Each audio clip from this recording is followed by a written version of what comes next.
49 అంటే సంతానం, 49 అంటే సంతోషం. 39 ఆంధ్రప్రదేశ్, తెలంగాణ.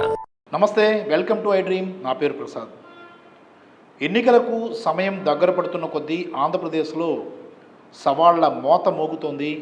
ఈసారి సరికొత్తగా జగన్ మార్కు పాలన అంటూ నేను అందించానంటూ వైఎస్ జగన్మోహన్ రెడ్డి ముఖ్యమంత్రి హోదాలో, వైఎస్ఆర్ కాంగ్రెస్ పార్టీ అధ్యక్షుని హోదాలో సవాళ్ళ విసురుతున్న పరిస్థితి కనిపిస్తోంది. తాను కేవలం 5 ఏళ్లలో తన మార్కెట్ ప్రజలకు చూపించాను, ఆ రకంగా ప్రజల గుండెల్లో ఉన్నాను, తాను ప్రవేశపెట్టిన పథకాలన్నీ కూడా జనం గుండెల్లో ఎప్పటికీ చిరస్థాయిగా ఉంటాయి అని చెప్పుకుంటూ వస్తున్నారు. అదే సందర్భంలో 14 ఏళ్ల పాటు ముఖ్యమంత్రిగా ఉన్న చంద్రబాబు ఈ మాట చెప్పగలరా?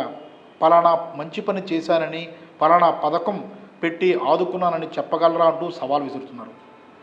ఇది చాలా కీలకమైన అంశంగానే చూడాల్సి ఉంది. ప్రజలు కూడా ఈ విషయంలో చాలా నిశితంగా గమనిస్తున్న పరిస్థితి కూడా కనిపిస్తుంది.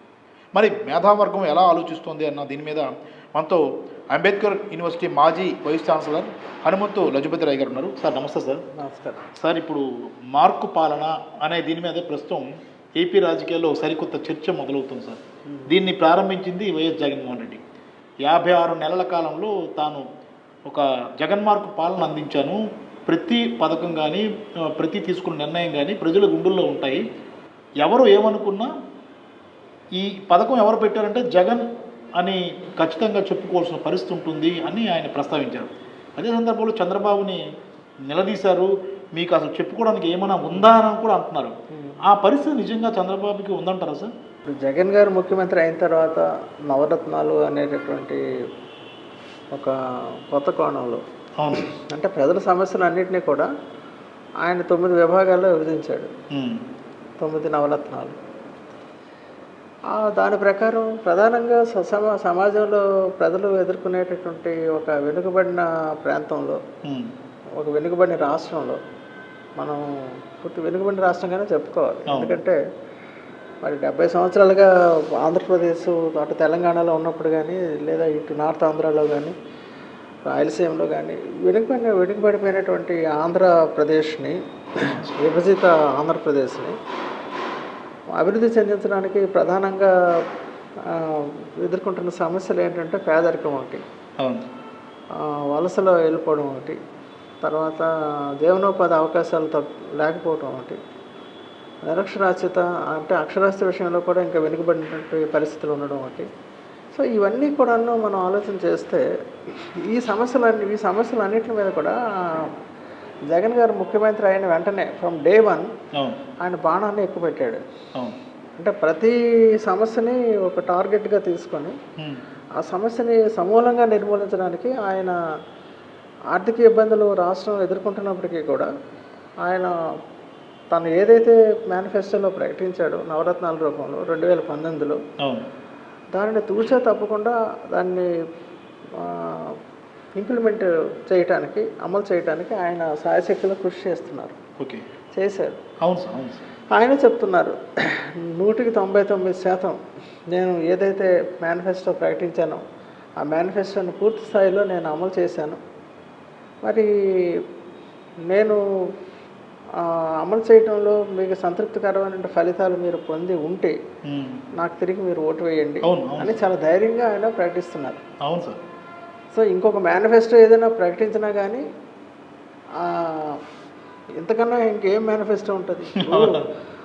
ప్రజలందరికీ పూర్తిగా వైద్య సదుపాయం, ప్రజలందరికీ పూర్తిగా విద్యా సదుపాయాలు, ప్రజలందరికీ పూర్తిగా రుణ విముక్తి కలిగించడం, మరి ప్రజలందరికీ, మరి అన్ని వర్గాల వారికి, బీసీ, ఎస్సీ, ఎస్టీ వర్గాలకు కూడా వాళ్ళకు సాధికారత, వివిధ పోస్టులు క్రియేట్ చేసి వాళ్ళ నామినేషన్స్ ద్వారా వాళ్ళందరికీ కూడా సాధికారత కల్పించడం.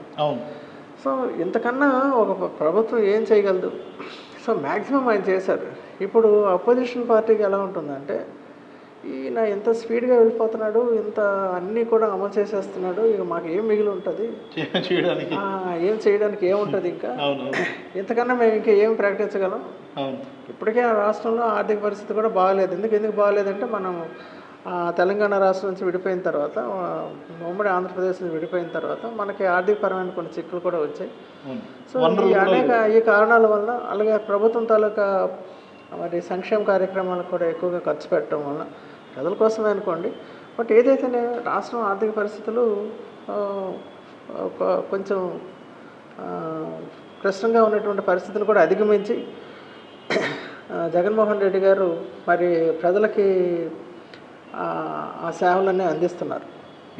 సో ఎంతకన్నా తాను ఇంకేం అందించగలను అనేటువంటి ఒక సంశయంలో పడిపోయాడు మన అపోజిషన్ పార్టీ నాయకుడు. అంటే అది కాదు సార్, ఇప్పుడు గత కొన్నేళ్లలో ఆయన 14 ఏళ్ళు పాలన సాగించారు. అప్పుడు ఏదైనా చేసి ఉండొచ్చు కదా. అంటే ఇప్పుడు చంద్రబాబు నాయుడు అనగానే అపర చాణక్యుడు అంటారు, లేదంటే చాలా నేనే తెచ్చా అని కూడా ఆయన చెప్పుకుంటుంటూ ఉంటారు. కానీ ఆయన తెచ్చుకున్నది జనంలో చెప్పుకోవడానికి ఏం లేదు. జనం ఇదిగో చంద్రబాబు నాయుడు గారు ఇది చేశారు, చూశారు కదా, ఈ మంచి పని చేశారు, ఎందుకు చెప్పలేకపోతున్నారు? హైప్ క్రియేట్ చేశారండి. 2014-19 మధ్యలో కూడా నో డౌట్ చంద్రబాబు నాయుడు గారు ఎక్స్పీరియన్స్డ్ లీడర్ కావచ్చు, ఎక్స్పీరియన్స్డ్ పొలిటీషియన్ కావచ్చు. ఇక్కడ మీకు 2 విషయాలు ఉంటాయి. ఒక నాయకుడు అనేవాడికి 2 ఇష్యూస్ చాలా ఇంపార్టెంట్. ఒకటి ఎక్స్పీరియన్స్ ఉండాలి, ఇంకోటి ఎక్స్పోజర్ ఉండాలి. సో ఎక్స్పీరియన్స్ విషయంలో ఇప్పుడు నేను ఒక ప్రొఫెసర్గా నాకు 40 సంవత్సరాలు నేను ప్రొఫెసర్గా పనిచేశాను, నా ఎక్స్పీరియన్స్ నేను చెప్పుకుంటాను. But what is your exposure అని అడిగితే ఒక ప్రొఫెసర్గా ఒక మేధావిగా నువ్వు సమాజాన్ని ఏం ప్రభావితం చేసావు, ఏంటి ఆ ఎక్స్పోజర్ ఇష్యూస్లో చంద్రబాబు నాయుడు వెనకబడ్డాడు, జగన్మోహన్ రెడ్డి గారు అడుగు ముందులో ఉన్నారు. అంతేనా? It is the difference between experience and exposure. It's very important ఎవరికైనా, ఏ రంగంలో ఉన్న వాళ్ళకైనా కూడా. సో 40 సంవత్సరాలు పనిచేసి ఒక రిటైర్ అయిపోయిన తర్వాత నువ్వేంటి సాధించావంటే 0 అని చెప్పుకుంటామా, లేకపోతే నేను ఎంత సాధించానని చెప్పుకోగలనా, లేదా నేను ఎంత ప్రభావాన్ని నేను కలుగజేశాను నా సమాజం మీద నా తాలూకా మేధాశక్తి వలన, ఒక ప్రొఫెసర్గా నేను అనుకుంటే కూడా. అందుకని ఎవరికైనా నాయకుడు అనేవాడికి exposure is very important. So అందుకని ఆ ఎక్స్పోజర్ విషయంలో ఆయన ఎలాంటి ఎక్స్పోజర్ అంటే చంద్రబాబు నాయుడు గారు ఆయన అది హైప్ క్రియేట్ చేశారు. అంటే అది ఆర్టిఫిషియల్గా ఉంటుంది, అది నిజానికి ఎక్స్పోజర్ కాదు. కాబట్టి ఇప్పుడు జగన్మోహన్ రెడ్డి గారు ఇంప్లిమెంట్ చేసింది ఏంటి, గ్రాస్ రూట్స్లో క్షేత్రస్థాయిలో డైరెక్ట్గా ఇట్ ఈస్ హిట్టింగ్ అనమాట. అది అక్కడ ఉన్నటువంటి ఎక్కడైతే సమస్య ఉందో ఆ సమస్యను హిట్ చేస్తూ ఉంది. అది ఆ సమస్యను పరిష్కరించడానికి ఆయన ప్రయత్నం చేస్తూ ఉన్నారు. ఒకప్పుడు మన్మోహన్ సింగ్ గారు కూడా అన్నారు, జగన్మోహన్ రెడ్డి గారు తండ్రి గారు వైఎస్ రాజశేఖర రెడ్డి గారు ముఖ్యమంత్రిగా ఉన్నప్పుడు ఆయన కూడా సంక్షేమం, అభివృద్ధి అనే ఇష్యూస్ మీద చాలా బాగా దృష్టి పెట్టారు. నాయకత్వం అన్నిటి ఇష్యూస్ మీద వైఎస్ఆర్ గారు.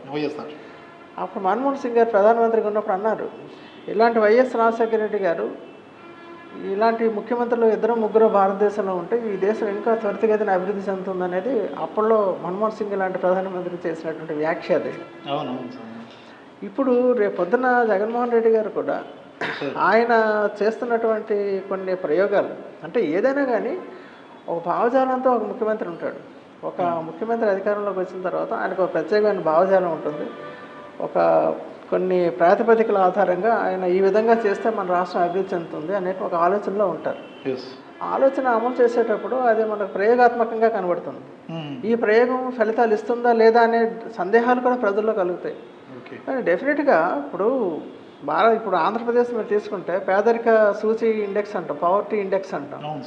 ఈ పావర్టీ ఇండెక్స్, పేదరిక సూచీలో మన ఆంధ్రప్రదేశ్ గతంలో కన్నా ఇప్పుడు మెరుగైన స్థానంలోకి వచ్చింది. మరి విద్యా విషయాల్లోకి వస్తే కేరళ నెంబర్ 1 అంటే విద్యా సంబంధమైన విషయాల్లో, లిటరసీ రేట్లో కానీ ఎక్స్పోజర్లో కానీ ఇప్పుడు మనం కేరళని కూడా అధిగమించాం. మరి రుణరహిత సమాజం, ఎక్కువ మంది పేదవాళ్ళు, 170 మంది పేదవాళ్ళు ఉన్నటువంటి సమాజంలో ఎక్కువ మంది రుణాల మీద, మధ్య దళారీల మీద ఆధారపడి వాళ్ళని రుణ విముక్తి చేశాడు. మరి ఇవన్నీ కూడా గతంలో ఆయన కూడా చేస్తానని చెప్పాడు, కానీ ఈయన చేశాడు. సో అది that is the difference between the earlier chief minister and the present chief minister. అంటే ఇంకో అంశం సార్, చంద్రబాబు గారు ఎప్పుడు కూడా సంక్షేమ రంగాన్ని పెద్దగా టచ్ చేయరు. ఎంతసేపు ఏదో గ్లోబల్స్ ప్రచారాలు వీటి మీద ఆధారపడతారనేది ఒకటి మొదటి నుంచి ఉంది. ఆ సంక్షేమ రంగాన్ని విస్మరించడం వల్లే చంద్రబాబు గారికి ఇప్పుడు నేను పలానా చేశానని చెప్పుకోవడానికి ఏమీ లేకుండా పోయిందా అన్న అభిప్రాయం కూడా ఉంది సార్. ఇది నిజమే? ఆయన చేసింది మనం తక్కువ అంచనా వేయలేము. ఐటీ ఐటీ రంగానికి సంబంధించినంత వరకు ఆయన కొన్ని చేశారు. దానికి సంబంధించినటువంటి ప్రాజెక్ట్స్ ఏర్పాటు చేయడం కానీ అమలు చేయడం కానీ చేశారు. కానీ ఇప్పుడు దేశంలో మరి ఎక్కువ మంది ప్రజలు 170-80% మంది ప్రజలు ఎవరున్నారు? అవును, కరెక్ట్ సార్. రెక్కాడితే కానీ డొక్కాడనే పరిస్థితిలో ఉన్నటువంటి ప్రజలు ఎక్కువగా ఏంటి ఆశిస్తారు?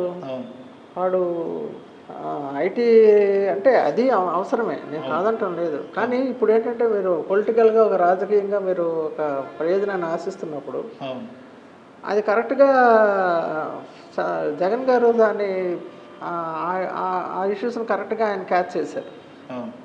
అంటే ఏది ఎక్కువగా ప్రజలకి మనం దగ్గర అయితే మనకి పొలిటికల్గా కానీ రేపొద్దున రాష్ట్రం కానీ. ఇంకోటి ఏంటంటే ఇప్పుడు ఇందాక మనం చెప్పుకున్నాం, ఇప్పుడు ప్రధానంగా ప్రజల తలక సమస్య ఇప్పుడు ఐటీ రంగం ఇవన్నీ అభివృద్ధి చెందుతాయి, భవిష్యత్తులో ఇంకా అభివృద్ధి చెందుతాయి. అవి రాజీవ్ గాంధీ దగ్గర నుంచి మొదలు పెడితే ఎవరు ఆపలేరు. అయితే ఇంకో విషయం కూడా ఉంది సార్. ఇప్పుడు జగన్మోహన్ రెడ్డి గారు సంక్షేమ రంగమే కాకుండా అభివృద్ధి చేయలేదన్న ఒక ప్రచారం జరుగుతున్నా పోర్టుల రంగానికి, హార్బర్ల రంగానికి మనం చూసుకున్నప్పుడు హార్బర్లు నిర్మాణం కానీ, కొత్త పోర్టుల నిర్మాణం కానీ చూసుకున్నప్పుడు చాలా గణనీయమైన ప్రగతి కనిపిస్తుంది కదండి. ఇప్పుడు మనకి రాష్ట్రంలో 17 మెడికల్ కాలేజీలు పెట్టారు. అది చాలా అలాగే ఈజ్ ఆఫ్ డూయింగ్ బిజినెస్లో ఆంధ్రప్రదేశ్ చాలా మంచి స్థానంలో ఉంది. అవును సార్. అలాగే అనేక పరిశ్రమలు కూడా ఇక్కడికి రావడానికి ఇటీవల ప్రభుత్వంతో ఇంచుమించు కొన్ని 6 లక్షల కోట్ల రూపాయల వర్త్ ఆఫ్ ఎంఓఈస్ కూడా మన ఇన్వెస్ట్మెంట్ పెట్టుబడిదారుల సదస్సు జరిగినప్పుడు అందులో కూడా మంచి రిజల్ట్ కనబడింది. సో ఇన్ని ఫలితాలు మనకు కనబడుతూ ఉన్నప్పుడు మనం ఏ విధంగా ఇప్పుడు అంటే రెండింటిని, సంక్షేమాన్ని అభివృద్ధిని రెండింటిని కూడా సమన్వయం చేసుకుంటూ వెళ్ళాల్సిన అవసరం అయితే ఉంటుంది. అయితే సమస్య ఎక్కడ వస్తుందంటే అభివృద్ధి అనేసరికి మన దగ్గర ఉన్నటువంటి పెట్టుబడులు కానీ ఇన్వెస్ట్మెంట్ కానీ ప్రభుత్వం దగ్గర ఉన్నటువంటి ధనం కానీ తక్కువ ఉంటుంది. మనం అందుకని విదేశాల నుంచి మనం దిగుమతి చేసుకుంటున్నాం. విదేశాల నుంచి పెట్టుబడులు ఇన్వెస్ట్మెంట్స్, డైరెక్ట్ ఫారెన్ ఇన్వెస్ట్మెంట్ అంటాం దాన్ని. ఆ డైరెక్ట్ ఫారెన్ ఇన్వెస్ట్మెంట్ని మనం సాధించడానికి మన ప్రభుత్వం కూడా విదేశాల్లో దానికి సంబంధించినటువంటి అనేక విదేశీ సంస్థలతో కూడా మరి ఎంఓఎస్ చేసుకోవటం, దానికి సంబంధించినటువంటి కార్యాచరణ ఇప్పుడే మొదలైంది. సో త్వరలోనే ఆ పెట్టుబడులన్నీ కూడా రాష్ట్రానికి వస్తాయి. కానీ ఈశ్వరమైన మనుషులు ఉంటే దేశమే గతి బాగుపడినాయి అన్నాడు. ఆ విధంగా ఇప్పుడు నాకు చాలా ఆకలి వేస్తుంది, నాకు ఒక సమస్య ఉంది, నాకు ఆరోగ్యంగా నా పరిస్థితి బాగలేదు, ఇమీడియట్గా నాకు కావాల్సింది ఏంటి? వైద్యం. నాకు కావాల్సింది ఐటీ కాదు, నాకు కావాల్సింది ఇమీడియట్గా వైద్యం. నాకు నా కడుపు నిండాలి, నేను ఆకలితో ఉన్నాను, నేను రుణగ్రస్తుని అయిపోయాను, నా అప్పులు తీరాలి. ఇవన్నీ తీరితే కానీ మనిషి హ్యాపీనెస్ ఇండెక్స్ అంటాం. అంటే ఒక రాష్ట్రం అభివృద్ధి చెందింది అని చెప్పడానికి 2 రకాలు ఉంటుంది. ఒకటి, మీరు జీడిపి ద్వారా దాన్ని క్యాలిక్యులేషన్ చేయొచ్చు. అంటే రాష్ట్ర స్థూల ఉత్పత్తి అన్ని రంగాల ద్వారా, వ్యవసాయ రంగము, మరి పరిశ్రమ రంగము, అలాగే పర్యాటక రంగము, సర్వీసెస్ రంగము, ఇవన్నీ కూడా కలిపితే అక్కడ ఎంత జీడిపి జనరేట్ అయిందనేది అభివృద్ధి సూచనగా మనకు చెప్తాను. అది జీడిపి అంటే స్టేట్ జీడిపి అంటాం, రాష్ట్ర స్థూల ఉత్పత్తి అంటాం. అదే రాష్ట్రంలో స్థూల ఉత్పత్తి ఉంది, అలాగే దేశంలో కూడా జీడిపి చాలా బాగా పెరిగింది. కానీ ఇప్పటికీ ఆకలి మరణాలు, ఆకలి సావులు ఇవన్నీ ఎందుకు వస్తున్నాయి? ఇప్పటికీ ప్రజలు హ్యాపీనెస్ ఎందుకు లేరు? అంటే మీరు సాధించే స్థూలోత్పత్తికి మీరుండే హ్యాపీనెస్ అంటే ఏదైతే ఆనంద సూచి అంటాం, హ్యాపీనెస్ ఇండెక్స్ అంటాం. ఆ విధంగా చూస్తే మనకన్నా ఆనందంగా ఉన్నది బంగ్లాదేశ్. సరే, మనకన్నా చిన్న దేశాలు హ్యాపీనెస్ సూచి ఇండెక్స్లో చాలా ఆనందంగా ఉన్నారు. మరి భారతదేశంలో ఉన్న ప్రజలు ఎందుకు లేరు? ఇప్పటికీ కూడా మనకి ఇంకా పేదరికం ఎక్కువ స్థాయిలో ఉండడం వల్ల. సో మనకేంటంటే ఐ మస్ట్ ఫీల్, ఈ రోజు నాకు బాగా గడిచింది, నేను హ్యాపీగా ఉన్నాను, నాకు పర్వాలేదు అనేటువంటి ఫీలింగ్ ప్రతి సిటిజన్లో కూడా, ప్రతి పౌరుల్లో కూడా, అంటే ఆయా వర్గాల్లో ఎవరైతే ఆ బిలో పవర్టీ లైన్లో ఉంటారో వాళ్ళకి కలిగించడం, అది కూడా అభివృద్ధి అంటాను నేను. అంటే ఒక్కొక్కరు ఒక రకంగా అభివృద్ధిని చూస్తారు. కాబట్టి ముందు వీడిని నేను సస్టైన్ చేయాలి, వీడిని బతికించాలి. ఈ హ్యూమన్ రిసోర్సెస్ ఏవైతే మానవ వనరులు ఉన్నాయో ఆ మానవ వనరులను మనం బతికించుకోవాలి. బతికించుకున్న తర్వాత వాళ్ళని నైపుణ్యవంతంగా చేయాలి. నైపుణ్యవంతంగా చేసిన తర్వాత వాడికి జీవనోపాధి కల్పించాలి. సో ఈ విధంగా దశల వారీగా సీఎం గారు ప్లాన్ చేస్తున్నారు. సో ఉన్నటువంటి మానవ వనరులకి పూర్తి స్థాయిలో వాడికి ఈ సామాజిక పరమైన, ఆరోగ్యపరమైన, విద్యాపరమైన, వైద్యపరమైన ఇట్లాంటి సమస్యలు ఏవీ లేకుండా వాడిని ముందు ఒక స్థాయిలో నిలబెట్టినప్పుడు వాడు ఆనందంగా ఉంటాడు. సో అది ఆవిడ వాళ్ళ ఆనందం పొందడమే నేను అభివృద్ధిగా భావిస్తాను. అంటే ఒక్కొక్క ఒక ముఖ్యమంత్రి అలాంటి అభివృద్ధి ఇప్పుడు ఆంధ్రప్రదేశ్లో జరుగుతుంది అనుకుంటున్నాను. మరి జరుగుతుందనే మనం చెప్పాలి. ఎందుకంటే దాని మీదే ఫస్ట్ కాన్సన్ట్రేషన్ ఆయన చేశారు. రాబోయే మేనిఫెస్టోలో కూడా ఆయన రేపు పొద్దున్న 2024 మరి ఇప్పుడు రాబోయే ఎలక్షన్స్లో కూడా ఆయన ఇంకా ఎలాంటి మేనిఫెస్టో ఇంకా ప్రజలు ఆనందంగా ఉండడానికి ఏం చేస్తే బాగుంటుంది దాని మీద ఆయన ఇప్పుడు కసరత్తు చేస్తున్నారు. మనం చూడాలి ఆయన ఇంకా కొత్త కొత్త ఆలోచనలు ఏ విధంగా వస్తాయో కూడా మనం చూడాలి. సార్ ఇంకోటి ప్రధానం ఏంటంటే ఇప్పుడు చంద్రబాబు గారికి అమరావతి నిర్మాణం అనేది ఒక మార్క్గా మనం చెప్పుకోలేము సార్. అంటే నాకు తెలిసినంత వరకు ఆయన పథకాల విషయంలో ఆయన మార్క్ ఏం లేదు. అమరావతి విషయంలో ఏం జరిగిందంటే సార్ అసలు శివరామకృష్ణ కమిటీ కూడా చెప్పిందండి, ఎక్కడైనా ప్రభుత్వ భూమి గవర్నమెంట్ ల్యాండ్ కానీ ఉంటే ఆ గవర్నమెంట్ ల్యాండ్లో మీరు తీసుకోండి, ఒక 500 ఎకరాలు చాలు. విశాఖపట్నంలో కూడా గవర్నమెంట్ ల్యాండ్ ఉంది, ఒక 500 ఎకరాలు చాలు, 5,000 కోట్ల రూపాయలు చాలు అని చెప్పాడు. అంటే ఒక రాజధాని నిర్మాణానికి. అంతే. ఆయన ఏం చేశారంటే గత ముఖ్యమంత్రి గారు అప్పుల్లో ఉన్నటువంటి ముఖ్యమంత్రి గారు ఏం చెప్పారంటే 33,000 ఎకరాలు బంగారం పండేటటువంటి మంచి పట్టా భూములు ఆయన రైతుల దగ్గర నుంచి కొని దానిని అక్కడ రాజధాని కట్టాలని ఆయన ప్లాన్ చేశారు. అంత అవసరం లేదు. అందుకనే ఇప్పుడు అందరికీ కూడా అనుమానాలు వస్తున్నాయి. అసలు 500 ఎకరాల్లో రాజధాని నిర్మాణం చేయొచ్చు అని శివరామకృష్ణ కమిటీ చెప్పినప్పుడు 33,000 ఎకరాలకి ఎందుకు ఆయన మొగ్గు చూపెట్టారనేది నెంబర్ 1. సో ఇందులో ఏమైనా స్వార్థ ప్రయోజనాలు ఉన్నాయా అనేది ప్రజల్లో ఒక రకమైనటువంటి ఒక ఆలోచన, ఒక అనుమానం అనేది క్రియేట్ అయింది. ఇంకా రెండో పాయింట్ ఏంటంటే ఆయన 2014లోనే అన్నాడు, అప్పట్లో ఉన్న ముఖ్యమంత్రి గారు ఏమన్నారు, ఇప్పుడు అమరావతిలో రాజధాని నిర్మాణం చేయడానికి కనీసం 2029-30 సంవత్సరం అవుతుంది అన్నాడు. అంటే అప్పటి నుంచి ఒక 15 సంవత్సరాలు వెయిట్ చేయాలి. అంటే 15 సంవత్సరాల్లో మీరు 33,000 ఎకరాల్లో రాజధాని నిర్మాణానికి, అంతేకాకుండా 1,09,000 కోట్లు కావాలన్నాడు. శివరామకృష్ణ కమిటీ 5,000 కోట్లు చాలన్నారు. 5,000 నుంచి 10,000 కోట్ల రూపాయలతో మీరు ఇక్కడ రాజధాని నిర్మాణం చేసుకోవచ్చు అని చెప్పాడు. సో మరి ఇన్ని ప్రయోజనాలు ఉన్నటువంటి ఒక ప్రపోజల్ని పక్కన పెట్టి రెండో ప్రపోజల్కి వైపు ఎందుకు ఆయన వెళ్ళడం జరిగింది. సో దీనివల్ల రైతులు కూడా పాపం నష్టపోయి ఉండొచ్చు. మరి వాళ్ళు కూడా వాళ్ళ ప్రయోజనాలు కూడా దెబ్బతిని ఉండొచ్చు. వాళ్ళకు ఒక ఆశంటూ పుట్టించడం జరిగింది. మరి అయితే ఇప్పుడు ముఖ్యమంత్రి గారు కూడా అక్కడ రైతులకు ఏమైనా అలాంటి నష్టాలు జరుగుంటే మేము దాన్ని సరిచేస్తామని కూడా ఆయన మాట ఇచ్చారు. ఇప్పుడు జగన్మోహన్ రెడ్డి గారు ఇచ్చారు. కానీ దానికి అది జరగకుండా అడ్డుపడుతున్నారు. సో ఇవన్నీ కూడా అందులో చాలా అంశాలు ఇముడున్నాయి. మరి మామూలుగా సింపుల్గా వెళ్ళిపోయేదానికి పెద్ద సమస్యగా ఇది క్రియేట్ చేసుకున్నటువంటి గత ముఖ్యమంత్రి గారు ఇప్పుడు దాన్ని మళ్ళీ ఏ విధంగా సరి చేసుకోవాలి, దాన్ని ఏ విధంగా మళ్ళీ దాన్ని మనం ప్రూవ్ చేసుకోవాలి, ఆయన ఏదైతే ఆలోచన చేస్తారో అది కరెక్ట్ అని చెప్పడానికి నానా తంటాలు పడుతున్నారు. ఆ పరిస్థితి రాకుండా ఇప్పుడు ముఖ్యమంత్రి గారు ఏం చేశారంటే 3 ప్రాంతాలు అభివృద్ధి చెందాలి, ఒక సమన్వయంగా రాష్ట్రంలో అన్ని ప్రాంతాలు అభివృద్ధి చెందాలి, ఒకే ప్రాంతం కాకుండా 1,09,000 కోట్లు మీరు రాయలసీమకు 40,000 కోట్లు ఇవ్వండి, నార్త్ ఉత్తరాంధ్రకి ఒక 40,000 కోట్లు ఇవ్వండి, ఇక మిగతా 29,000 కోట్లు కావాలంటే మీరు వాళ్ళకి ఇచ్చేయండి. ఇక మధ్యలో ఉన్నటువంటి ఆంధ్రప్రదేశ్, కృష్ణా, గుంటూరు డెల్టా ప్రాంతాలు ఏవైతే గోదావరి ప్రాంతాలు ఉన్నాయో వాళ్ళు అభివృద్ధి చెందారు బాగా. ఎందుకు వాళ్ళు అభివృద్ధి చెందారంటే వాళ్ళకి నీటి సదుపాయం ఎక్కువ, ఇరిగేషన్ ఎక్కువగా డెవలప్ అయింది, గ్రీన్ రెవల్యూషన్ కూడా అక్కడే మొట్టమొదటి సక్సెస్ అయింది, ఈ పచ్చ విప్లవం అనేది అక్కడే విజయవంతం అయింది. కాబట్టి అనేక కారణాల వల్ల వాళ్ళు అక్కడ అభివృద్ధి ప్రయోజనాలు పొందారు. అలాగని వాళ్ళు ఇంకా అభివృద్ధి చెందాలని మేము కూడా కోరుకుంటున్నాం. అంటే అందరూ కూడా అదే కోరుకుంటారు. సీఎం గారు కూడా 3 ప్రాంతాల్లో ఈ విధంగా చేస్తే సమాన అభివృద్ధి, సమగ్రమైన అభివృద్ధి, రాష్ట్ర అభివృద్ధి, విశాఖపట్నాన్ని ఒక రాజధానిగా పెడితే ఇది గ్రోత్ ఇంజిన్గా పనిచేస్తుంది, దీని ద్వారా ఉత్పత్తి అయినటువంటి అనేక ప్రయోజనాలు అవన్నీ కూడా రాష్ట్ర వ్యాప్తంగా అన్ని ప్రాంతాలకి చెందుతాయి అనేటువంటి ఒక సమగ్రమైన ఆలోచన, ఒక నిర్దిష్టమైన ఆలోచన, ఒక విజన్ నాయకుడిగా చేసినటువంటి ఆలోచన, దానికి రాజకీయంగా ఆలోచన చేసి దానికి ఇది కాదు అది కాదు అనేసి అనవసరంగా కాంట్రవర్సీ చేసి న్యాయస్థానాల్లో అనేక రకాలైన చిక్కులు, ఇబ్బందులు క్రియేట్ చేసి అది అమలు చేయకుండా ప్రయత్నాలు జరుగుతూ ఉన్నాయి. అది నేను జాయింట్ యాక్షన్ కమిటీ చైర్మన్గా కూడా ఉన్నాను ఈ పరిపాలన వికేంద్రీకరణకి. మరి అందుకని నేను ఈ విషయాలన్నీ కూడా మీకు చాలా క్లియర్గా చెప్పాలంటే చాలా పెద్ద స్టోరీ ఉంది. అంటే ఒక జనం గుండెల్లో ముద్ర వేలైపోయారు. ఎందుకంటే ఆయన ఒకేసారి ఆకాశానికి నిచ్చెన వేయాలనుకోవడం సాధ్యం కాదు. ఫస్ట్ మీరు ఇక్కడ ఉన్నటువంటి ఈ పీడిత దళిత వర్గాలు, సామాన్య మానవుడు, వాడి తాలూకా పరిస్థితి ఏంటి, వాడి పేదరికం ఏంటి, వాడి విద్య పరిస్థితి ఏంటి, ఇవన్నీ కూడా మీరు ముందు ఆలోచించేయాలి. ముందు వాడిని ఒక వ్యక్తిగా అక్కడ నిలబెట్టడానికి, సమాజంలో వాడికి ఒక సాధికారత కల్పించి ఒక స్టేటస్ క్రియేట్ చేయడానికి, ఇది ఆయన అంబేద్కర్ ఏదైతే ఆశయాలతో ఆయన ఆ రోజు రాజ్యాంగంలో అనేక విషయాలు ప్రస్తావించారు, వాటిని నిజంగా చేస్తున్నటువంటి నాయకుడు ముఖ్యమంత్రి జగన్మోహన్ రెడ్డి గారిని చెప్పడంలో ఎటువంటి సందేహం లేదు. Thank you very much. Thank you. నమస్కారం.